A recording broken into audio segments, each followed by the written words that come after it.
What's up, Fanatics Fest? What's up, everybody? How y'all doing? Oh, come on. You know what? We're in New York City. It's the greatest city in the world. Y'all got more energy than that. Sound like we're in some place like Boston. New York! How we doing out there today? Y'all excited? That's what I'm talking about. You know what? I could be more excited because I'm honored to be here today, first of all, to see your faces, just be out in front of you, to sit and talk to one of the most prolific and talented storytellers on the planet. He has won just about everything that you can win.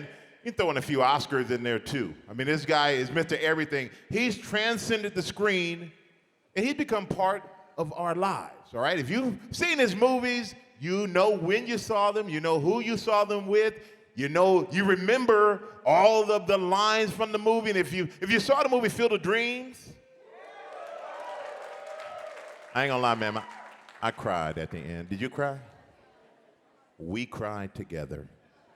Yeah, and I get it. If you didn't cry, something's wrong with you. So please join me in welcoming Fanatics Fest 2025 Sports Movie Film Hall of Fame inductee Roy Tin Cup McAvoy, Ray Kinsler, Mr. Crash Davis himself, Kevin Costner.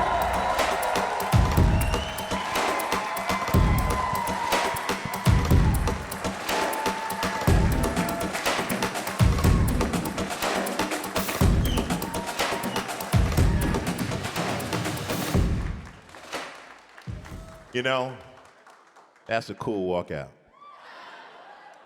My man, you have a seat, Kevin? I can't sit until you sit. Now we can sit. I guess there's rules, huh? You know, I mean, honestly, I've known Kevin for quite a while, but even doing this, the second I heard who it was, I'm like, yes, I'm in, because you don't get every day to talk to somebody who is somebody that's in your mind and in your heart when it comes to film. And sports films, every type of thing, everything that he's done, he's just been prolific at it. So I just want to get started. I want to start, talk about your film, right? Because your movies, they do make memories. Field of Dreams, Bull Durham, Tin Cup. Give me another one. Give me that ball again. For the Love of the Game, Draft Day. The string of films that you have starred in, produced, is so prolific. And you do something that most people can't do. They tried, they failed. You make a sports movie romantic. How do you do that? You take golf, you take baseball, you just make it, you elevate it, you make it romantic, because winning the game is almost a secondary message in your film. So what are your thoughts on that? And why do you film your films resonate with so many people? Well, the movies are, first off, thank you for going to the movies all these years. I appreciate that. And movies are that kind of one thing that our parents, when we're young, let us go to because they think it's kind of safe, right? Well, the movies are safe. Yep. But they don't realize we're trying to make out, we're trying to do all kinds of stuff there. And they kind of, in the old days when you didn't have all these extra X channels, that's where you learned how to kiss. That's where you learned what it was to be a hero. And heroes don't always win. We know that in life. And when you see it on a movie as a child, because you think, no, heroes, how it has to end. But you see somebody that loses, and they're heroic about it, it's where you build character. You think, I need to be that guy in defeat, the way he carried himself. But movies, for me, you just can't have a movie without having a girl. And these movies, even in my Westerns, and the latest one I did, Horizon, it's dominated by women. It's just dominated by them. And I just think they make for the best movies. The games we play, and the professional athletes, it's a 3-hour day for them. They basically practice the entire year, but they have these lives outside the lines of what they play. And that's where a lot of drama takes place. And I think in the sports movies, I think I've always felt the need to have women. Yeah, you brought women, you brought romance to sports. And has that been something you said the lives outside and off the field is what you've done a great job of portraying? Is that something you've always thought about when it came to sports movie? You've always thought, I want to tell more than just the game itself. Was that written into the script? Is that something that you just naturally bring to it? Yeah, there is more to it. I mean, if you think about Love of the Game, we start by showing some early footage of me playing Little League. And your parents are at every game, just the same way they see your Christmas shows and try to help you remember the words to fucking Rudolph the Red-Nosed Rudolph. You try to help your child. Get your hands up. And in our sports world, jocks have it good all the way through high school. They have it great in college, and if they go on, they still have it good. But there's a moment in time where they play their last game, and they cry. And they cry a lot of times because their parents don't even see their last game. Their parents are gone. You can find these things in sports movies that put the hair on the back of your neck. And it can be the simplest gesture of sticking up for a teammate because you have the leverage as a professional player to say to your coach, he plays. I don't care that he's not the best player, but he's the best player for me tonight. And anybody that loves sports can cry over that moment. Didn't have anything to do with a ball or a strike. It had to do with a level of loyalty, a level of integrity, and basically a superstar saying, fuck it, I can win with him next to me. He's my buddy. And you don't have to play him next week, but you play him tonight. If that scene's written correctly, anybody that's ever played the sport goes, that's who I want to be. You get it. You almost cried listening to you say that. I did, man. You brought me back because when I retired, I'm 15 years here in New York with the Giants, and yeah, thank you very much. But when I retired, I wasn't playing for myself. I found out when my dad said, "You know what? You've done well, son. That's enough." That's the moment that made me cry. Because I realized I've made him proud. And to this day, when I think about my dad and I think about making him proud, it brings tears to my eyes. And, another reason that your character I think is so relatable, and I think all of us understand, is because you're kind of always your own worst enemy. I mean, Crash, he couldn't make it to the majors. Roy McAvoy, he implodes. Ray Kinsella, he's not at peace with himself. What are your thoughts about playing those type of roles where these guys, they almost seem to get in their own way, but somehow find their way out? Yeah, I mean, you play an awful lot. You don't always win, and not everybody gets to the big leagues. In fact, in Bull Durham, one of the most poignant scenes, and it's not a gunfight, right? It's not a big car crash. It's not a big action scene. But you realize that Crash Davis, he's on the verge of having the most home runs for a minor leaguer. It's a bullshit record if you're a pro. It's kind of a whatever. But it's actually something to be in the minor leagues and have maybe the home run record. But he doesn't have it, and he's willing to room with an 18-year-old. He knows he's going to give up the game for Sarandon. She's just too cute. He's gonna give it up. But he decides, because he's never going to make the major leagues, something that burned in his heart, that he decides to go hit that home run in obscurity in a park that Ty Cobb actually played in Asheville.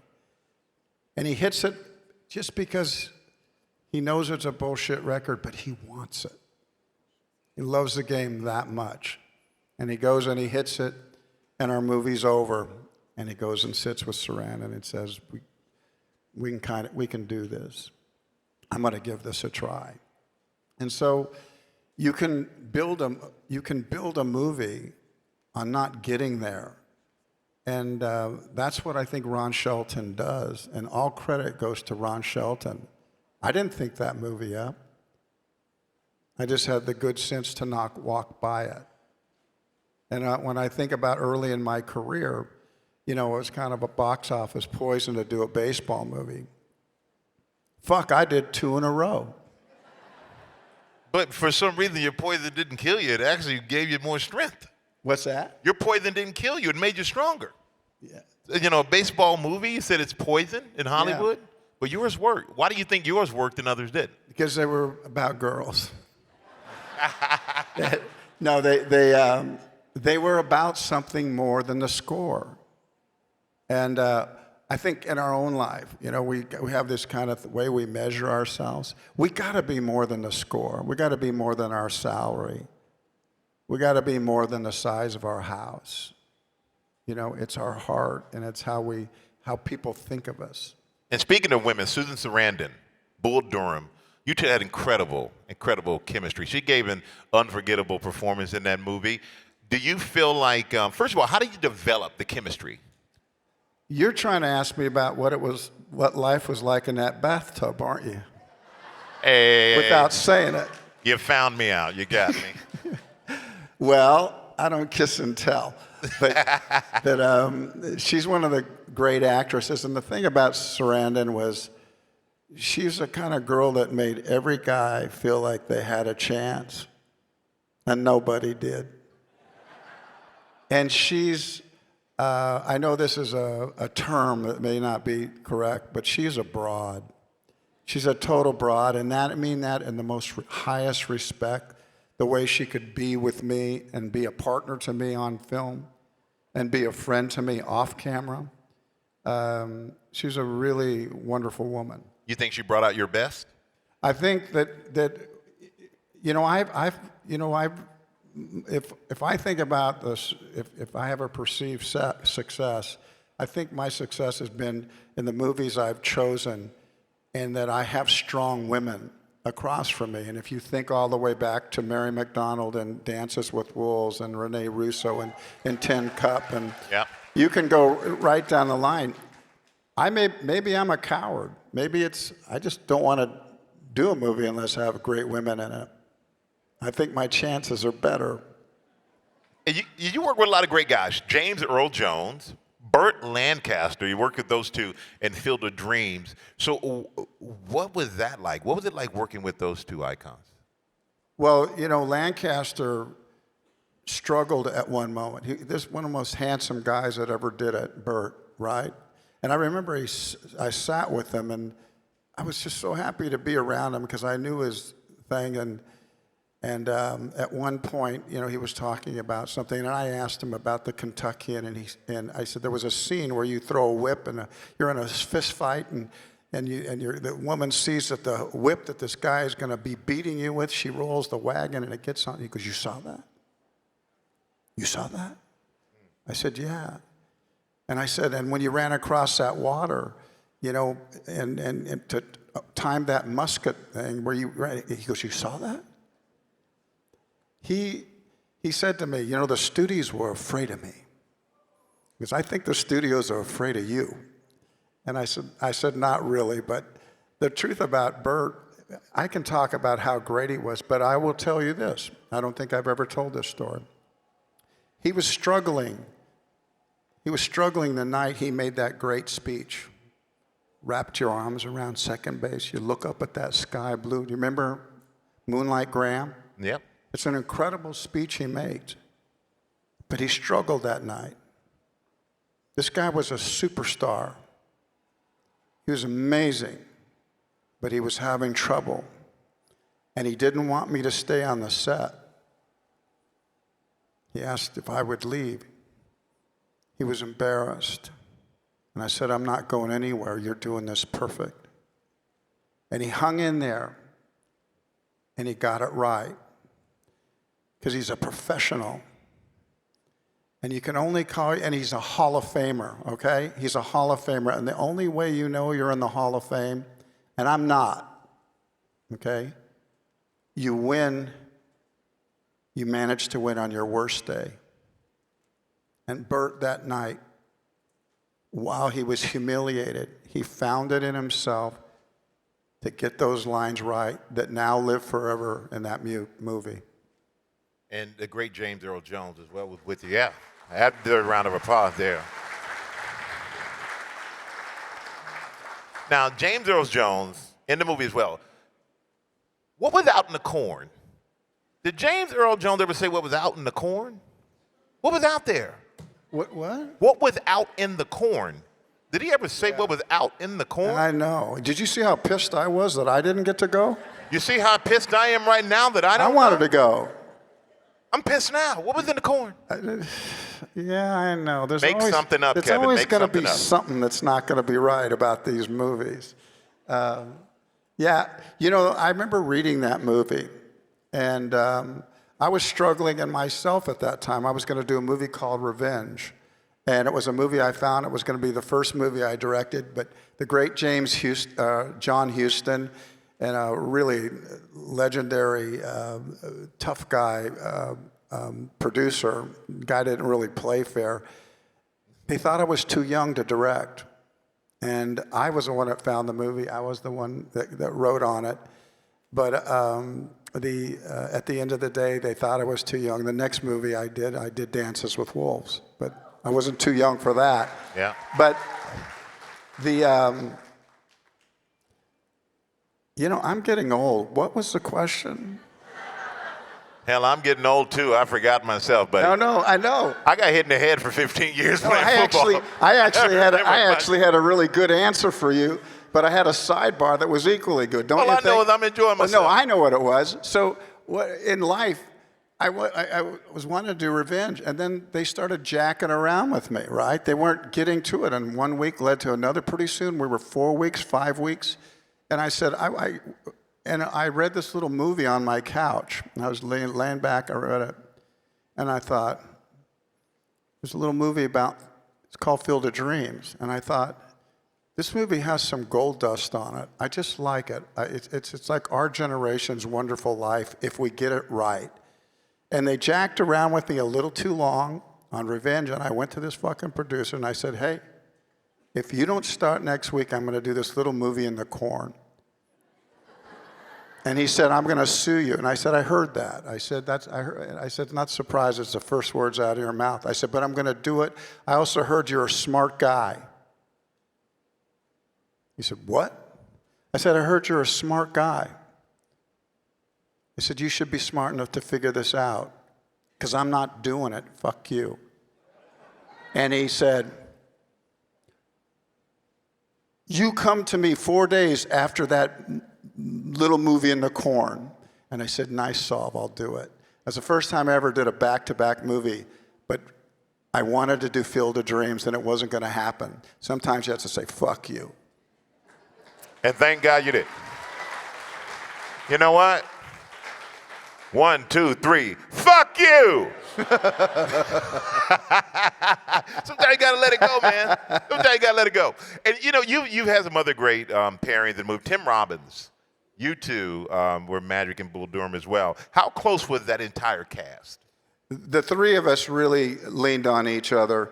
You know, I saw something happen. You know, it happens in sports too. Sometimes it comes down to two guys going for a part, going for a position, and neither person's ever sat on the bench in their entire life, ever. And I watched. There was two actresses that read for that part, and Susan was in a certain spot in her career where it would have been really nice. All I know is I sat back. I've always had kind of a director's eye. And I knew that whoever got this part, it was going to change the trajectory of their career. I just knew it. And Susan had already had a good run, but there's these times you hit lulls. And I watched two actresses show up to get a part. And I mean, they threw everything they could at it because they understood, and Susan got that part, and it certainly changed her life. And I'm curious about the conversation on the pitcher's mound, because there's a lot of comedy, a lot of funny stuff in there. All right, here's the conversation. We're dealing with a lot of shit here. He goes, well, candlesticks always make a nice gift.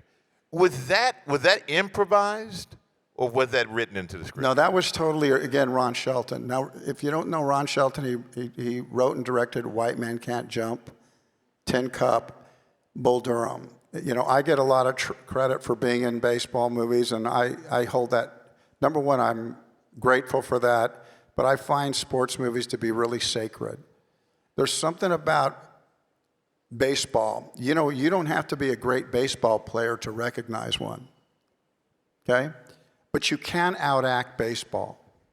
You might be the greatest actor in Hollywood, but fuck, if you can't throw, you can't outact that.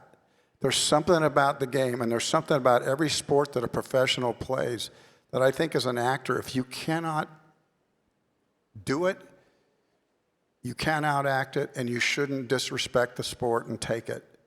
That's just kind of how I believe. So how deep do you dive into it? So you don't think if you just can't do it, you should just step away? Because I've seen some bad acting in sports movies. Yeah. I'm not gonna throw any names out there, but you look like you actually could do it. What was your background growing up? You played a lot of sports? Yeah, I played till the street lights went on. My dad said, you get home when that street light comes on. But I was a kid, and pretty soon I'd see my dad coming down the sidewalk looking for me, and I looked right at those street lights. They'd been on for an hour. I was always in trouble. But I was born in a place called Compton, California. And we just played hardball in the street, and we played no chips on windows. I don't know if you know what that is. It's basically insurance. If you were a kid that could break windows, you needed everybody to pitch in. So are we chipping in on breaking windows? Kids who couldn't hit never chipped in. So I just, you learn a lot playing sports, and I love sports movies. I mean, I just did. So do you find sports movies, or do sports movies find you? What's that? Do you find sports movies, or do sports movies find you? No, I think they found me. I like it too much to just go do a sports movie. I won't do a Western unless I think it takes us to a place. I won't do a sports movie unless I think it breaks ground. It's really why I could do Bull Durham and Field of Dreams back to back. Very different movies. It had nothing to do with strategy. It just were the two best movies. And you tell an incredible story about dealing with the late, great New York Yankees owner, George Steinbrenner. Oh. Yeah. Because for the love of the game, you got to shoot inside Yankee Stadium. Yeah. And you saw my perfect game, right? Yeah, exactly. So how was that conversation? What's that story about dealing with George Steinbrenner? Well, he's a real legendary character, obviously, and he's your city, so you might know what he was, but it was a volcanic personality that could have giant mood swings. And about a week and a half before I was to leave LA, 2 weeks before to come and film here, all of a sudden the show was off. And I said, what do you mean it's off? He said, well, George isn't going to let us, he's not going to let us use Yankee Stadium. I said, well, we have a contract, don't we? It don't matter to George. And I said, well, who's going to talk to him? They said, you are. I thought, oh, you know what? All these guys who, in their big suits, big powerful lawyers, big powerful managers, powerful studio heads, they all chicken shit. They all said, no. They go, you talk to him, Kevin. So I was used to my dad solving these kind of problems. So the movie was dead before I was going to come here and film it. So I call up. I said, I want to speak with George. So I call him up. And so I call up, and he's down in Florida somewhere, and he goes, hello, Kev. And I go, hello, George. He goes, what can I do for you? I'm thinking he seems pretty happy. I'm going, what can I do for you? I said, George, I'm calling you because you fucking canceled. We're supposed to come to Yankee Stadium, and you're not going to let us do it. Can't do it, Kev. I'm scrambling. The movie, a lot of money is done. I go, well, I don't really understand. I mean, we have a thing. He goes, I can't do it. I said, well, can you explain that to me? And he said, the Yankees lose.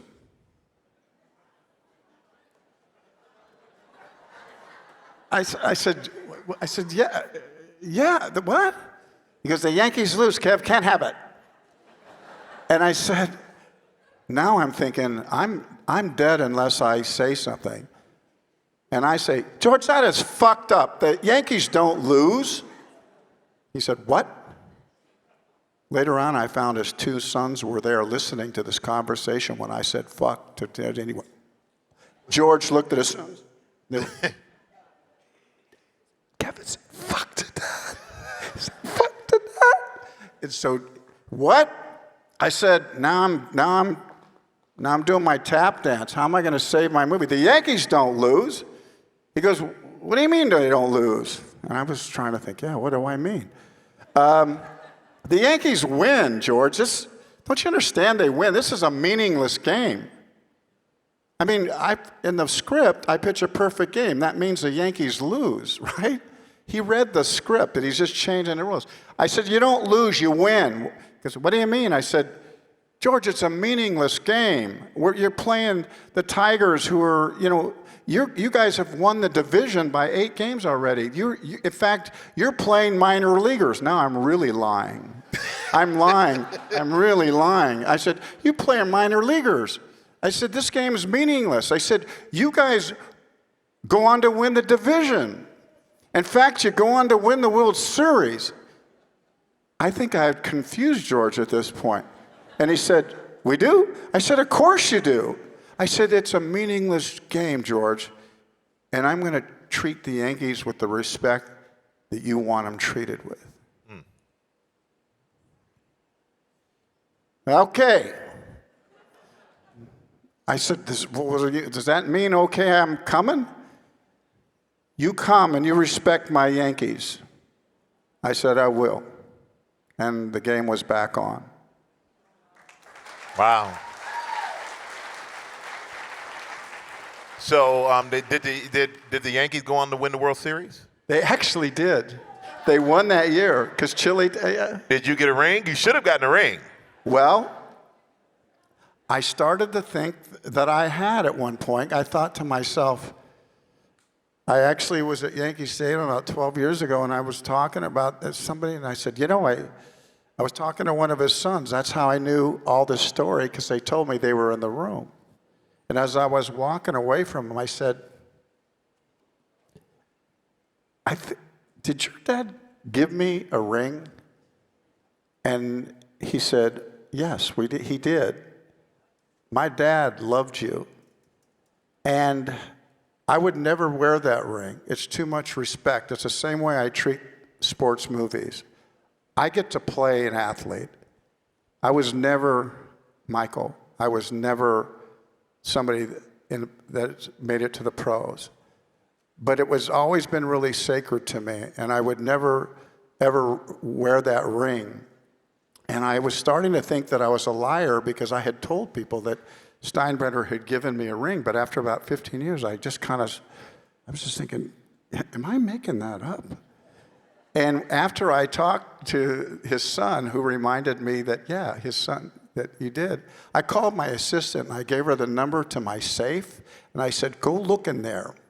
And there it was in a red box. He did give me an executive ring. He did not give me the ring that the players would get, but he gave me a ring that he gave to his executives. He was very capable of blowing up, and he was also capable of the most giant gestures that you can imagine.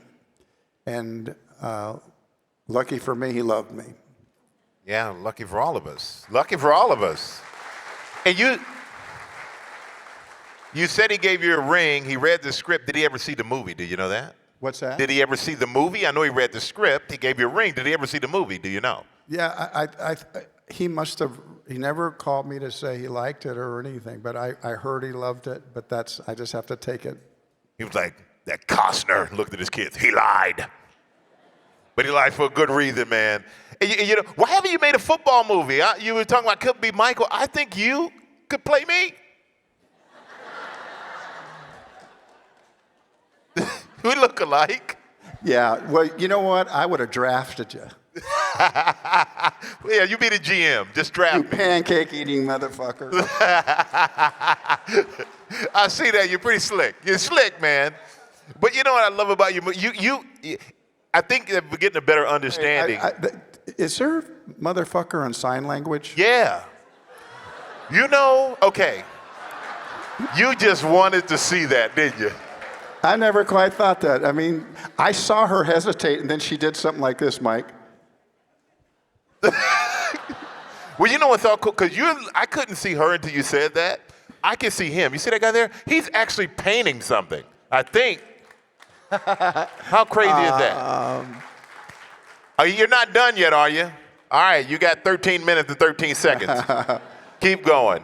Keep going. But, you know, I think one thing that we're learning here, which I'm learning, because I knew you were involved. Obviously, you produce the movie, you write the movie, you act in the movie, but just how behind the scenes you are. I mean, you're calling people, you're organizing everything. You really are on top of these movies. So it's as if you embody these characters. So for someone who has to embody these characters, how much of a deep dive do you do into the sports, into that character? Do you just show up and say, I played baseball, let me go in the backyard and catch some You have to have a lot of that in you. That's why I'm saying if you can't play the game, you can't act it. You know, so I mean, this is what I did, actually. I said to Ron Shelton, I go, look, I've seen a lot of movies where we haven't used athletes that could act. And I said, let's go to the hitting cages. I'm going to hit for you. I'm going to hit, because Kevin, you don't have to hit for me.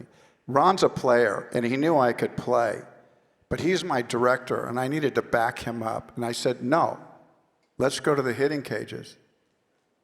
And he said, why do you want to go to the hitting cages? I know you can hit. I said, because I don't want any agent to force an actor down your throat and say that they can act and they're not going to audition for you. We're not going to have people who can't play. So if the word leaks out that I went and hit for you, then everybody's going to have to hit for you.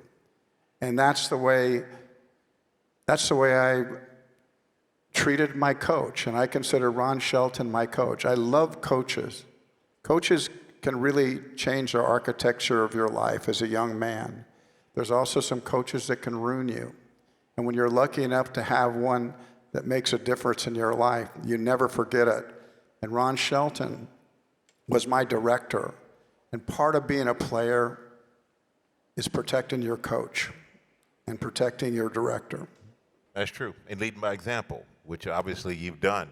And I think about sports movies. I think about performances in sports movies. And you look at Paul Newman, you look at Jackie Gleason, in The Hustler, and you look at Robert De Niro as a boxer in Raging Bull. That's the way in which you've embodied your characters. But the approach that they had, when you saw the way that they melded into those roles, did that inspire you to Yes. in the way in which you do it? Yes, and I appreciated it, because when I speak sports, I want to see it done correctly as well. I don't speak that well, but mangled that sentence. And it's when you have a role in a movie. How do you say mangled? Mangled? How do you do mangled? Yeah, that's what it sounded like. Well, actually, the people who were doing it in front of her, they don't know sign language. They're just repeating what she's doing. So she might be wrong. None of us will ever know. It was mangled. Yeah, mangled. Look, you're mangled, I guess. I guess that's what it is. What is there a sports film out there right now that you admire or that you aren't a part of that you admire? Yeah, there's a few, and I loved Hoosiers. I thought that was a fantastic movie, and one in particular is your movie. It was called Pride of the Yankees, and Gary Cooper played Lou Gehrig.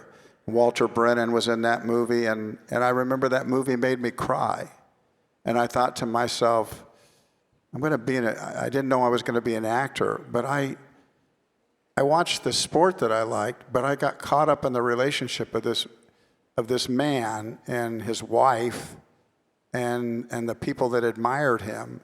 And I think seeing that sport, it wasn't about who won that game. It was about the way he lived his life and the way he stepped away from a game. And it marked all of us. The luckiest man in the world today. And you can see that picture if you're lucky enough to walk the halls in the back offices of the of the New York Yankees, and you can see him gathering himself. You can see his hand. The strongest man in the world, you know, the Iron Horse. And his body was breaking down on him. It was a baseball movie, but it wasn't just a baseball movie. It was about a man. And the best kind of movies that we're going to see in our life is when we recognize each other. When we recognize the pain that somebody else is going through, man or a woman, or that inability for those two to even get along. Man, I thought you said you couldn't speak too well. Man. So you've made amazing sports movies. You made amazing westerns. Open Range, one of my favorites. Oh, one of my favorite movies of all. Is there like a sports movie that's gonna take place in the old Wild West? Thinking about that, I got some ideas. No. Is there a sports movie that you haven't made, or about a sport that you haven't made that you would like to make? I almost made my fourth baseball movie, but the Cubs went ahead and won the World Series. I had a story about them, and it was fantastic. And I won't make it now. And it was great. Good for them. Ruined half of my career. I'm pissed. Well, you know, Kevin, you're fantastic, man. I mean, everybody here is privileged and honored to sit here and hear you talk about these movies and stories. And some you say you never heard, you never talked about. And it really is amazing as a former sportsman to hear you say the things you're saying. You should have been an incredible player or coach. I think it would have been great. You ever thought about coaching? Not too late. I direct like a coach. I do. I get my actors, and sometimes when you're talking to actors and young actors, or, you know, they're nervous, but nobody knows, and so I'm talking to you, right? And they're giving me a bunch of chin boogies as I'm talking to them, and I think, this motherfucker doesn't know what I'm saying. He's so nervous. I've seen things go wrong. And so when I say sometimes I direct like a coach, I sometimes have a chalkboard. And I get down on there, I said, listen, fuck, you're supposed to be here, okay? When you see the car, don't chin boogie me. When you see the car, that's when you go, okay? When you see the car, that's when you go.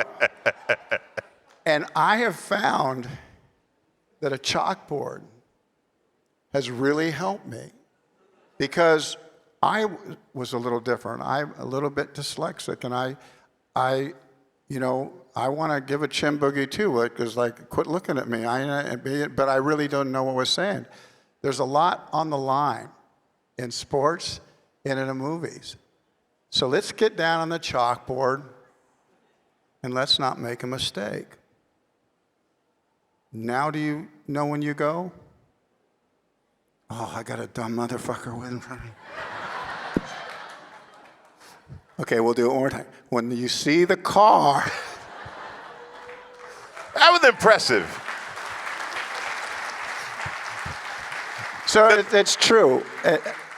And I have actors and actresses try to help me and play for me. And that's the way I am with my director. I want to win for my coach. And those are the kind of actors I love to direct. My promise is I'm not going to let them look bad. And their promise is, you need to get to this set on time and get out of that makeup chair. Get to me. Let's have a longer day there. No fucking around, no pouting. That's life, right? No fucking around, no pouting. I want to see what she does with that. Fuck. You're in trouble. He's pointing at you. I mean, I'm just curious at how it looks. Okay. Oh, one last question for you.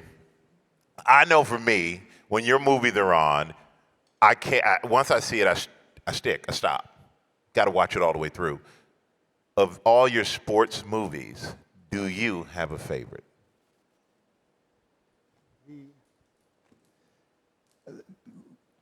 These three movies changed my life. But In Love with the Game there's a thing that happens, and there is the last moment in your career. And in Love of the Game, if you haven't seen it, he pitches a perfect game. He's had a long career, and he, without even knowing it, most perfect games, you don't even know you have one until about the 5th or 6th inning, and pretty soon nobody's sitting next to you. Everybody feels it before you do. And I think we got that just right in Love of the Game. But what happens is at the end of the game, he does pitch a perfect game. And what happens is he goes back to his incredible room in New York City, doesn't really room with the rest of the team. He's earned the right not to have to do that. It's got a really primo room. And he sits on the bed and he weeps. And he weeps so much you can see his shoulders. He's sobbing. In arguably one of the best moments of his life. He wasn't surrounded by his parents who were gone. The woman he loved wasn't there. Pitched the most important game of his life, and nobody that he loved was around him. And there was something real about that, even though we're talking about a phony movie. There was something really real. And we have the highest points in our life. We want the people around us that have loved us the longest and loved us the most to see that. It doesn't always happen.